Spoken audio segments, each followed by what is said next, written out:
Well, it was a single parent family. It was like me and my mother. It was, we were dirt poor. I grew up on the West Coast. We moved a lot, so it was just between California, Colorado, Canada, and Mexico. My mom was an elder in the church. She ran the seniors program. My dad taught junior high Sunday school. He did vacation Bible school in the summers. They're very, very, very involved in their church and have been since 1979. And so it says a lot about them. They're very, very good and godly people. When I turned, everything was fine in the beginning. I mean, my grandfather did everything I could imagine. And then he committed suicide. And he was an alcoholic. They were having a keg party, and I snuck some beers. And I was 8 or 9, maybe 10 at the oldest. And I went to I was hanging out in a park reading, and there were these older kids, and they were passing around a joint, and a couple 40s and like that. And they're like, hey, come on over. And I was bored, so I did. And it was on like Donkey Kong. I pretty much got into alcohol when I was 19, just got discharged from the Army on a medical leave. And my first wife left me with my son, and that's when I found tequila. I took, little bits out of each bottle and put it in, all together.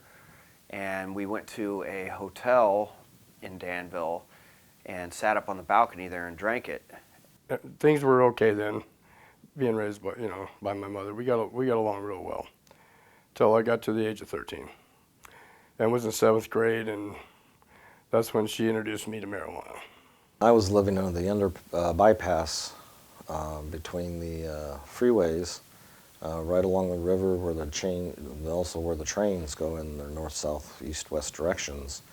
And I was living in a small camp with a couple other people and giving plasma. I wouldn't fly a sign and I wouldn't dig in trash cans. I still had a little bit of pride left. So I'd give plasma for my money, and but towards the end there,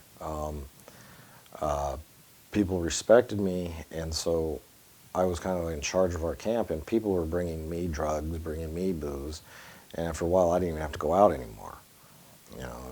It was just really weird, and I just knew that if I stayed here, I'm going to die here, and I didn't want to really die underneath an overpass. so she told me that my dad had died, and I just remember collapsing on the porch, and then she's like, "Here, have a cigarette, and here's some water. You just look like you're dehydrated." And I chugged down a couple of waters, and then I'm just standing on the porch. She wouldn't let me in the house. I don't blame her for that. Nor did I really want to go in her house. I respect my mom, and I know how I looked, and how I smelled. It was probably pretty damn bad. So, yeah. And then I spent a couple weeks just out basically confirming that yes, it's a miserable, horrible existence, and I really need to do something different. And finally, I just got really sick and tired of it, and I went to talk to Roger about getting into the long-term program, and he let me in. Was down at a boat launch in Milwaukee and drinking. And somebody seen me take a drink off a bottle and called the police. And officers showed up down there. Real nice guy. He could have taken me to jail the minute I was drunk. And he didn't. He looked at me, and after he got done talking to me, he goes, not too many people I've ever seen in your condition. He goes, you need help. He goes, I'm gonna give you an address and a phone number, and he goes, I want you to call him. And anyway, he came back with Cityteam's address and phone number. I came up, got accepted to Cityteam, and then when they told me to come back to actually start the program, I smoked my last bowl of weed walking to Cityteam. And Ben McBride took me back to Danville, And I went to my friend's house, drunk as could be, and I told her about what Ben told me, and she called up here and arranged for me to get in this program.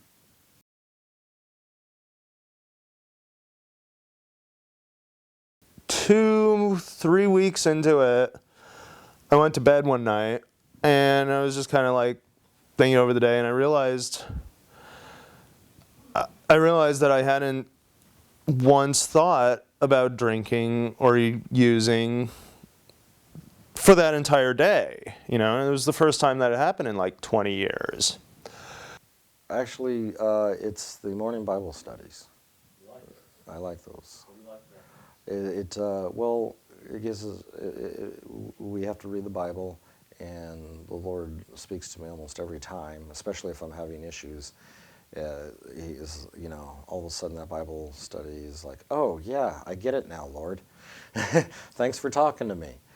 And I like hearing other people's opinions on what they get out of the scripture.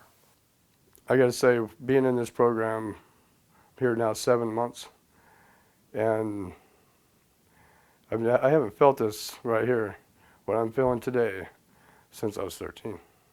I haven't been sober this long since I was 13. And so I guess one of the biggest things that I've gotten out of this place is the realization that what's important in life is doing something for somebody else.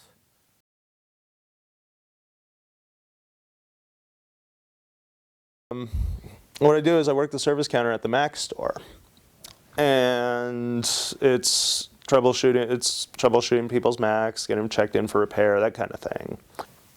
Now I know I can still live the rest of my life the way I was supposed to in the beginning. I got a second chance, and that made me very happy. Yeah. So my goal is to get established back into my industry.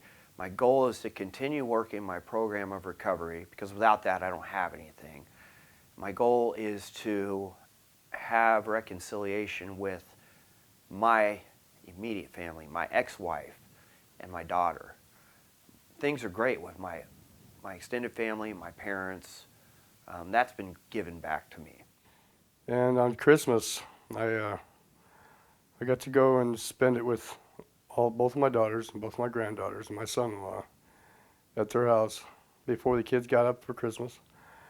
And the baby, she's 7 months old, and she was even opening up presents. And my other granddaughter, she's 2.5. And my youngest daughter, she hands me my gift, and she had made me a blanket. And she made me a pillow once I'll never forget that I wore out sleeping on. It was pretty much the same kind of thing, and in my gift there was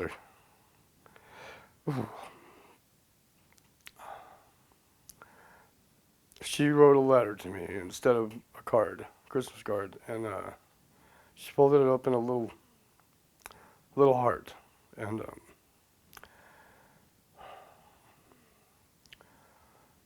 she said, I still haven't read the whole thing.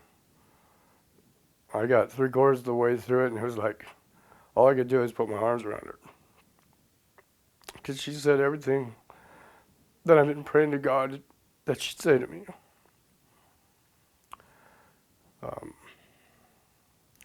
She's proud of me.